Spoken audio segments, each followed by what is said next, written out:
One of the fun things about being a writer is that you kind of get to create your own world and you kind of get to structure it your own way. And you get to tell the story kind of the way you want it to be told. The other interesting thing that I hadn't anticipated when I was writing my first book was as soon as you get one, two, three books out, you have a little bit of success, and I've had a little bit of success. Everybody comes out with you with, you know what you should write. And there's always some brilliant idea of what I should go write. And that's fine. You get to authors, all that. And I'm happy to talk to folks about it. But if you got a great idea, I encourage you to not try to get somebody else to write it yourself, because I'm not going to tell the story the way you would. But one of the things that pops up once in a while is people ask me, what about these old choose your own adventure books? Why don't people do more of that kind of stuff? I've got a couple of them, and this is one of the ones that TSR put out way back. This is the GammaWorld set one. I think they had a couple of the GammaWorld ones. It's from, I don't know, somewhere in the 80s, 83. So, really nice book, great cover art, which is Keith Parkinson cover art, some great interior art, which you don't see in books anymore.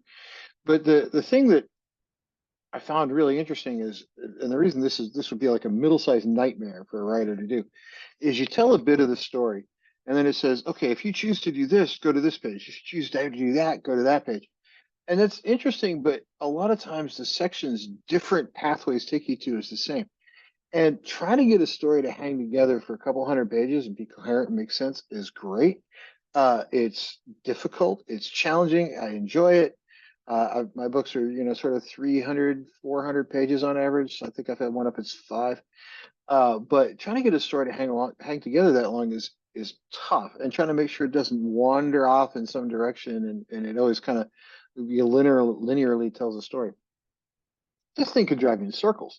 And as a writer, how do you get the story to really hang together and make sense if it can have all these different branching pathways and it has to come back someplace? Um, Hats off to the people that wrote these things. I mean, this is Mary Kirkhoff and James Ward. So Mary Kirchhoff, sorry. But great writers in their own right. But I can't imagine the middle-sized nightmare it was to put one of these things together. And I really do think that this series of books, I know when I was growing up, I always kind of enjoyed them because I felt like I got to own part of the story and I got to own some of the decision making. That's part of what appealed to me about RPGs over the years is I get to create the story as I go along. I don't have it just force fed to me. Now, as a writer, I don't mind force feeding it to people, but as somebody who's fairly creative, I did always kind of enjoy the ability to kind of be part of that narrative. But I can't imagine what this was like as a writer to sit down and try to do. This is a 150 page, 160 page book, and this has got to be harder to write than any 400 page book that's out there, just because I can't imagine the amount of paths it took to kind of make sure that everything all hangs together. If you got these, if you've seen them, if you haven't seen one, check them out. They're probably around used someplace at this point. I don't think they're still printing them, but I always enjoyed them when I was a kid.